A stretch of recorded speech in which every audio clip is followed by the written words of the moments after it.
started with today's episode, I would like to quickly read you our podcast disclaimer.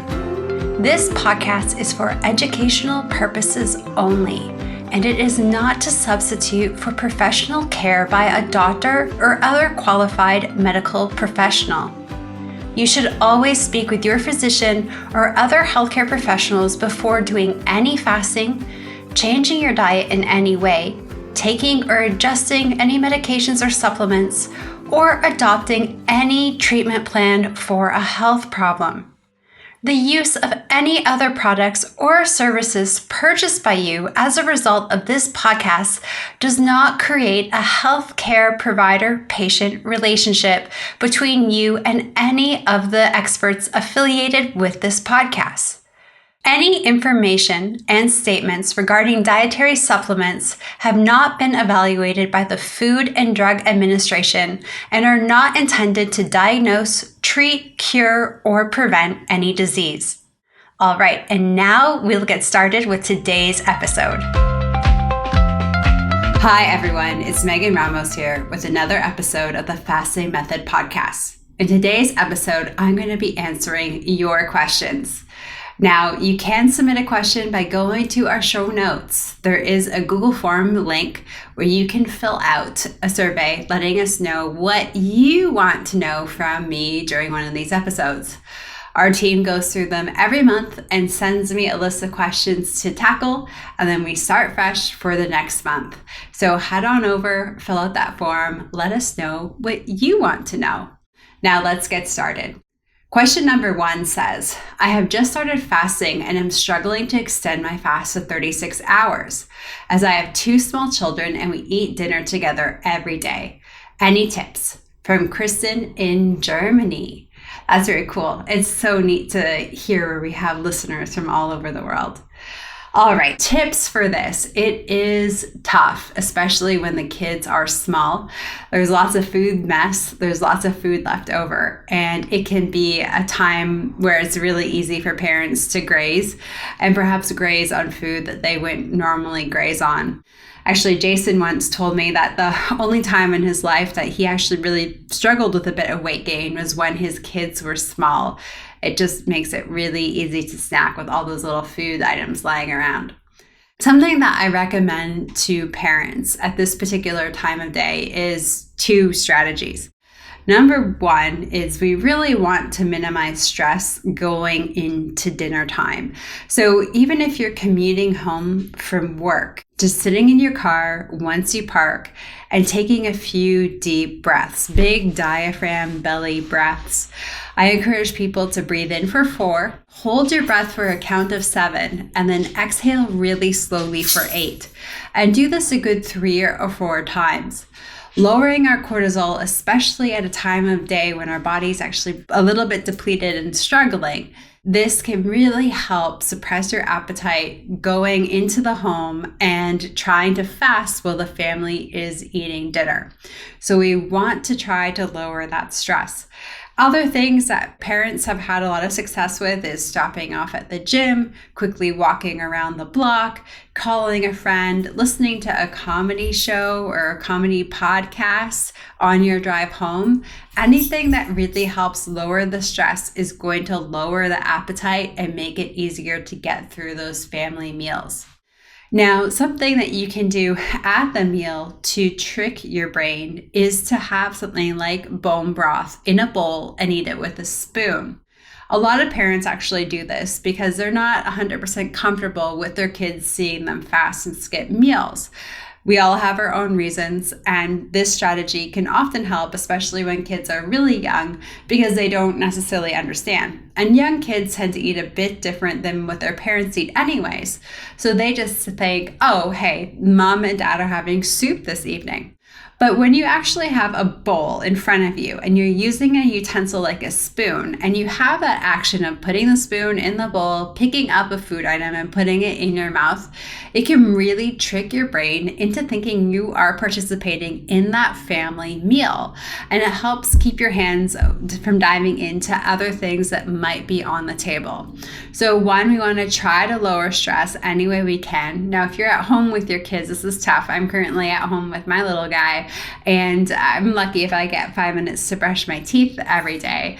My husband actually takes a day off so I can record things like this podcast.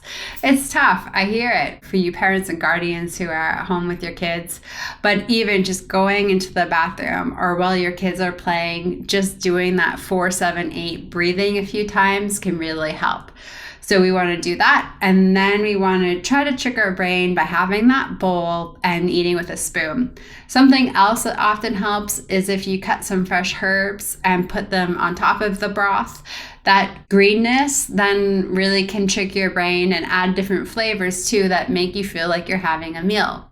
And then having different appetite suppressants along with that particular meal. So something I would recommend would be some sparkling water. You could add some lemon or lime. You can have a bit of lemon and lime when you're fasting. It really doesn't interfere with the fast at all.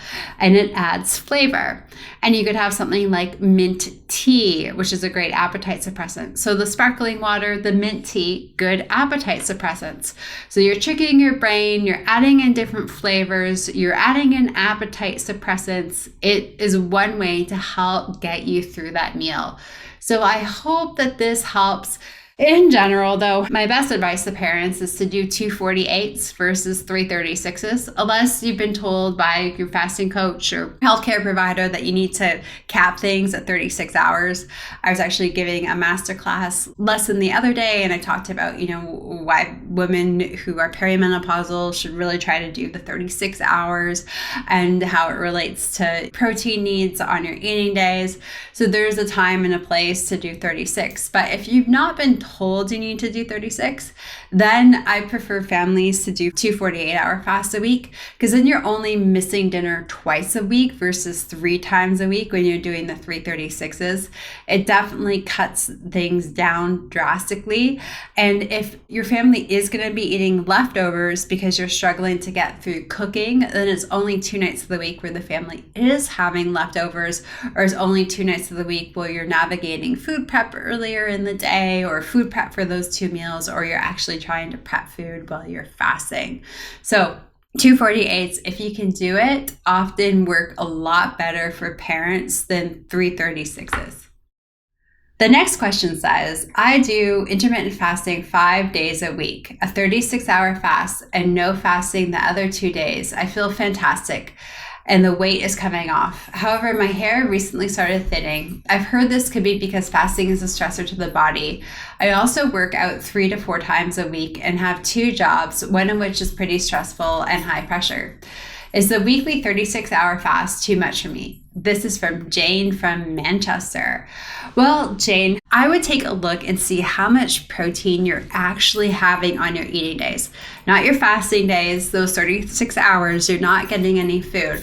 But on your eating days, when you're having those 3 meals, are you getting 35 to 45 grams of protein at each meal? Getting in 35 to 45 grams of protein at each meal helps support your thyroid function, helps support sex hormone production. So often when women are experiencing some hair thinning, they're usually feeling it in their thyroid. Their body's usually a little bit stressed because they're not getting adequate protein. And often we can rectify this by making sure that they are getting in adequate protein on their eating days.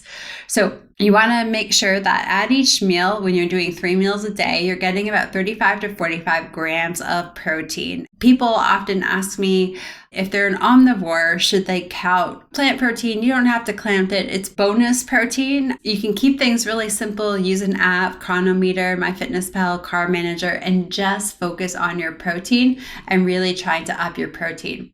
I'd also recommend doing some micronutrient testing because nutrient deficiencies can also impact our thyroid function. Nutrient deficiencies can also result in hair thinning as well. So getting those things checked out. Of course, you should always stop fasting until you get these labs sorted out, but I would take a look at your protein, seeing where it's sitting.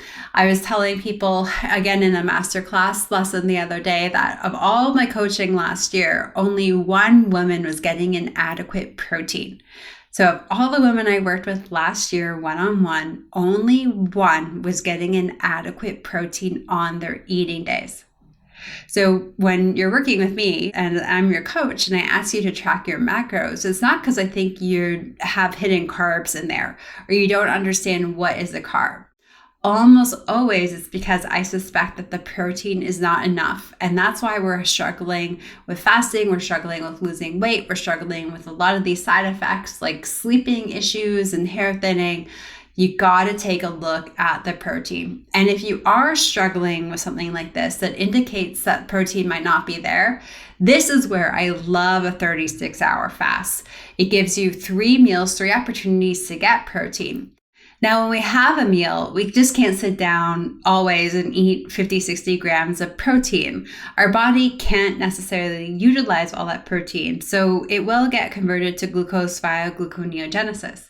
So for a lot of women, what I really recommend is having those 3 meals, targeting that 30 to 45 grams of protein per meal. Now, if you're out there and you're having 2 meals a day, then you can tackle 45 to 50, but I'd really try to not exceed 50.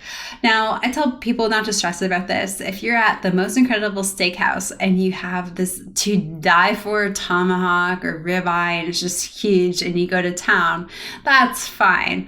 It will spike your insulin a little bit and your glucose. That's okay for the odd time. For sure, enjoy those meals, but on your regular day-to-day, you do need to be mindful of how much you're having. You want to make sure you're getting enough. You just don't want to make sure you're getting too much at once. So 35 to 45 when you're having 3 meals a day, 45 to 50 when you're having 2 meals a day. If you're just having 1 meal, say you're ending a 48 or maybe a 24, then 45 to 50 usually works pretty well too. So Jane, evaluate your protein levels, get some micronutrient testing, and see what areas there you might need improvement with. If everything looks well, this might be a time to sync up with a fasting coach if you're not sure how to get in much protein or how to structure it too. Working with someone over at the Fasting Method can help you figure that out. All right, the next question comes from Antonella in Canada. She says, I progressed to doing 3 42-hour fasts over 3 months, and the non-scale victories and systemic healing has been miraculous. But I have not seen weight or body fat decrease over the last 4 weeks after a 25-pound loss in the first few months. Is a plateau this long normal? What I usually tell people is if you haven't seen things shift in about 2 weeks, you should suspect that you are in a plateau. What I love about what Antonella has said here is that she didn't just say weight, she said body fat percentage. So sometimes the weight on the scale doesn't change and we are actually losing like a ton of fat. So it's important to know your body fat. But what Antonella is saying here is that she has looked at both metrics and the body fat hasn't changed over a month. So in my mind, that is definitely a plateau. And this would be something where we would want to change it up. So if you could pivot to doing 2 48-hour fasts a week, that's where I would usually send people. Now, your feedback often is, but hey, Megan, like 2 48-hour fasts a week is less fasting than 3 42s. Yes, it is. But in each fast, you're getting an extra 6 hours in a deeper fat burning state for a total of 12 hours in a deeper fat burning state at the end of every week. So you're doing less fasting, but you are getting more bang for your buck with that. So often just pivoting to this particular strategy from doing the 3 42s to the 2 48s is enough to break through the plateau.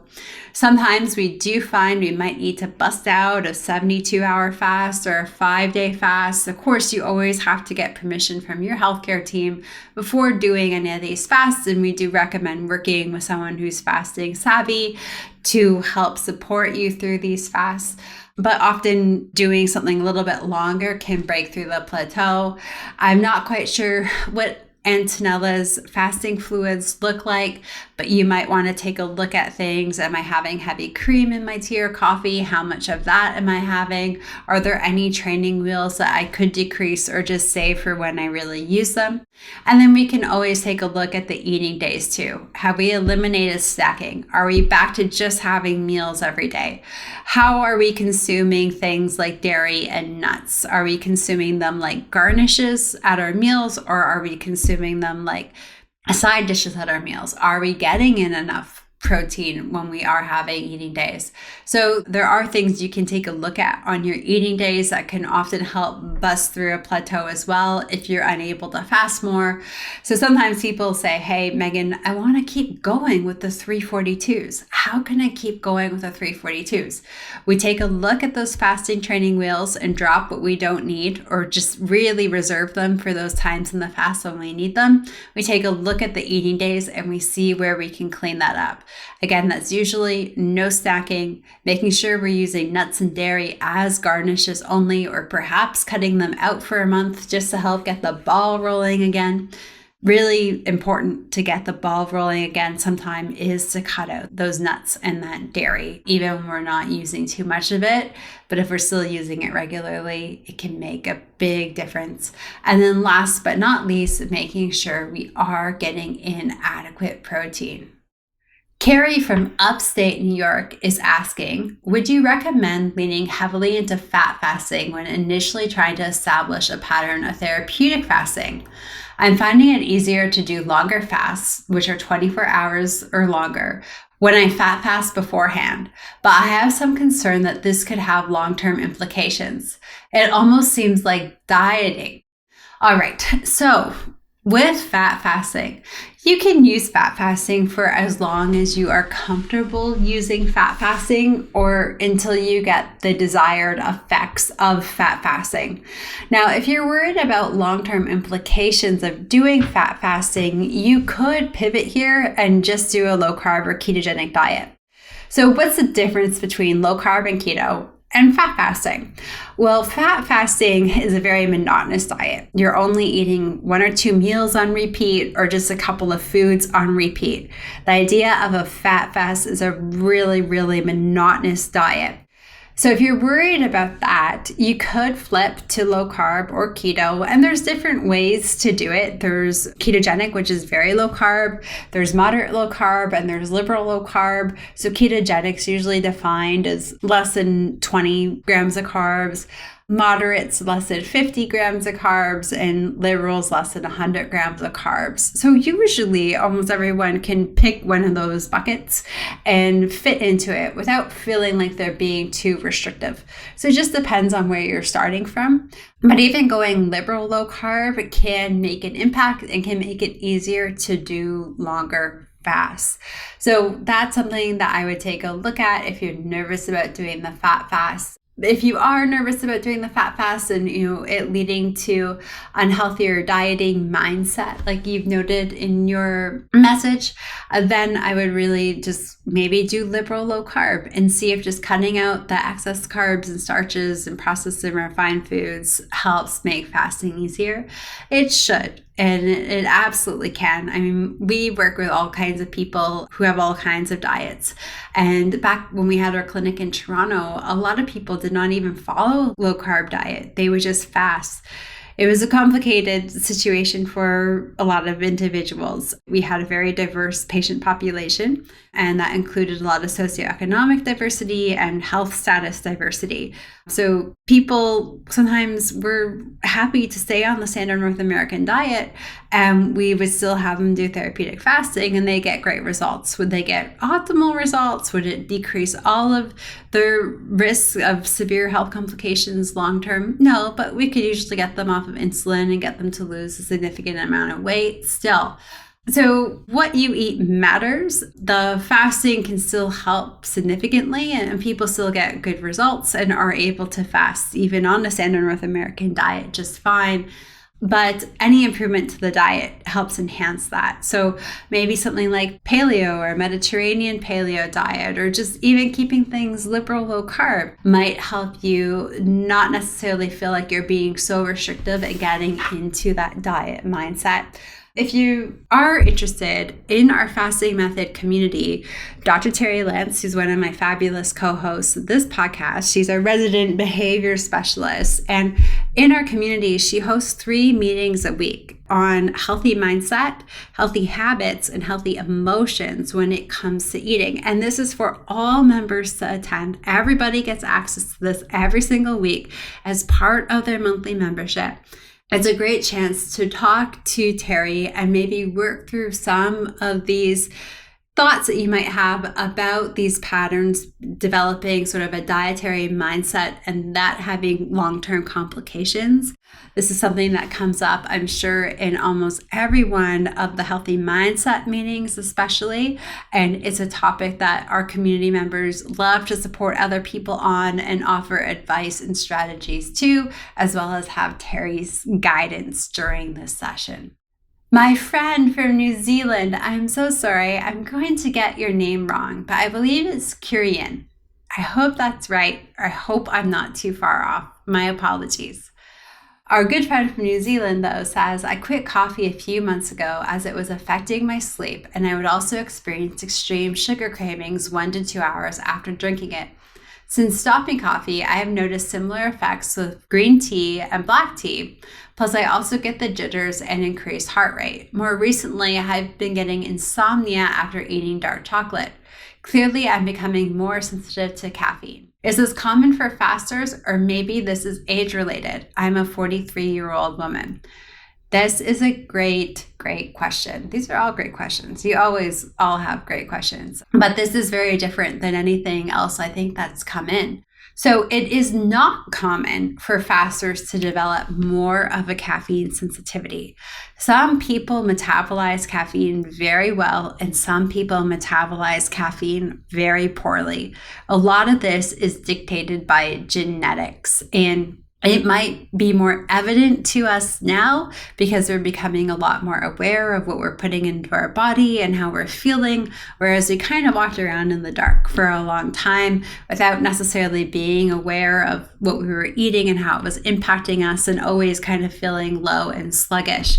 So a lot of people do think that, hey, maybe these things that we experience are new, but we're probably experiencing these particular things for a longer period of time. We're not necessarily as aware of them. Chris Kresser has this great analogy. He's like, when his windshield is dirty and he might get a little mosquito splattered on it, you don't know because the windshield is always dirty. But when you go to a car wash and you clean off that windshield and you get a little mosquito splattered on it or a little speck of dirt, it stands out like a sore thumb.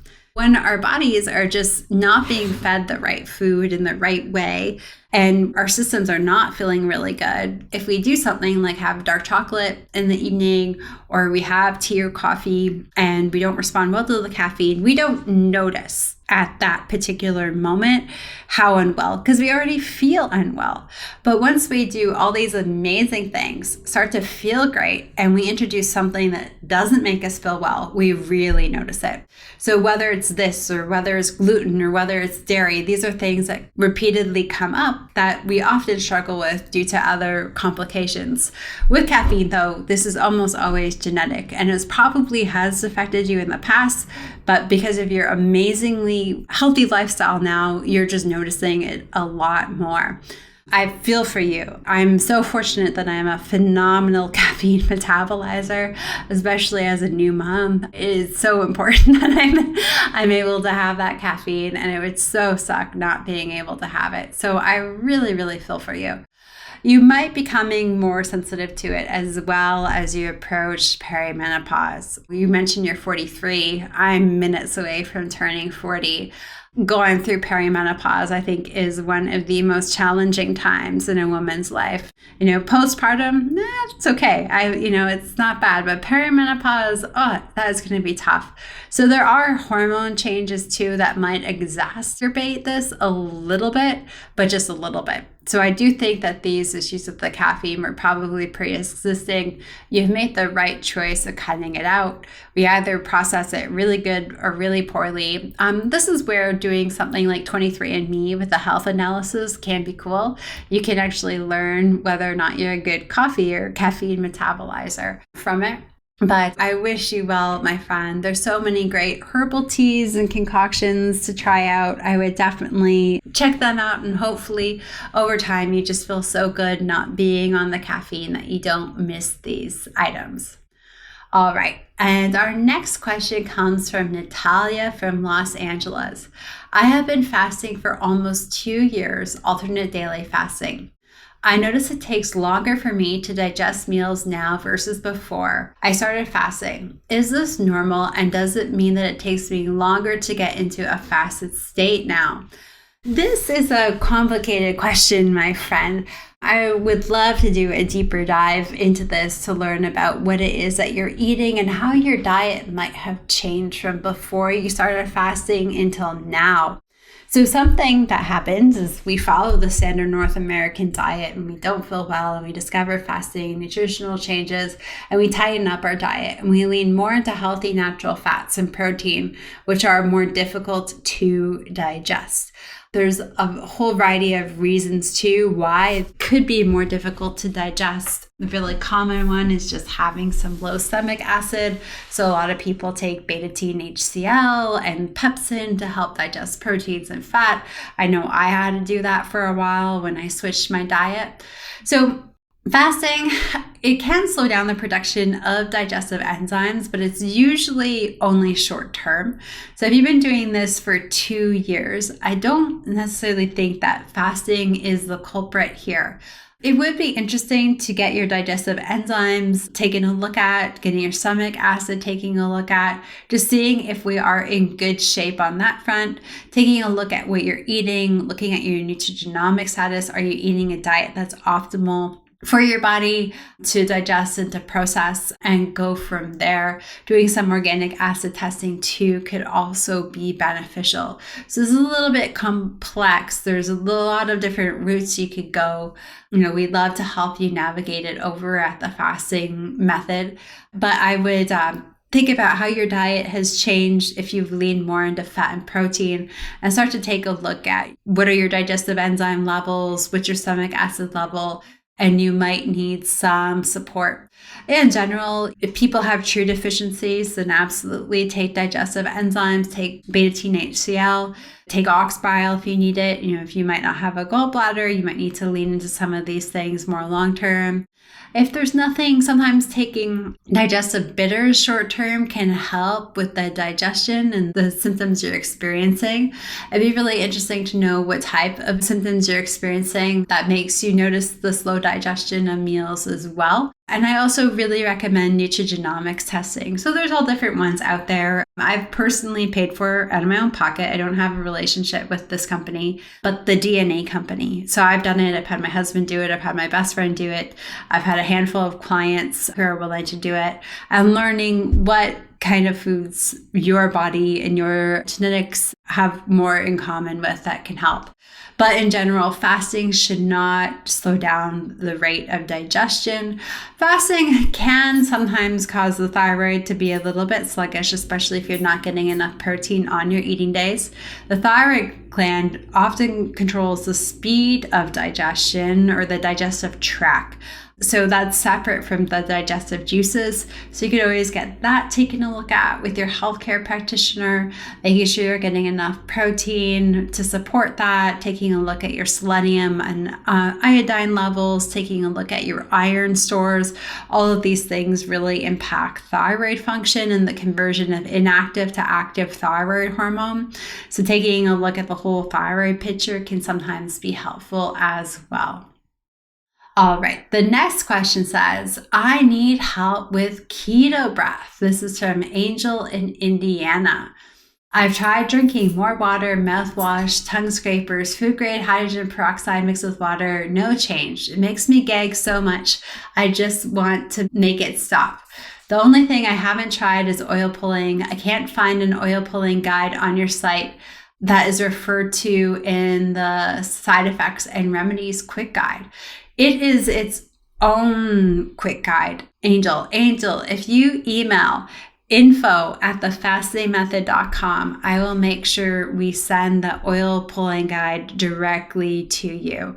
So it should be on our website. If I'm actually going to go let our team know that is not on our website, but we do have it. I actually can see it right now on my screen. So if you email info@thefastdaymethod.com and ask for our oil pulling guide, I will make sure that you get it.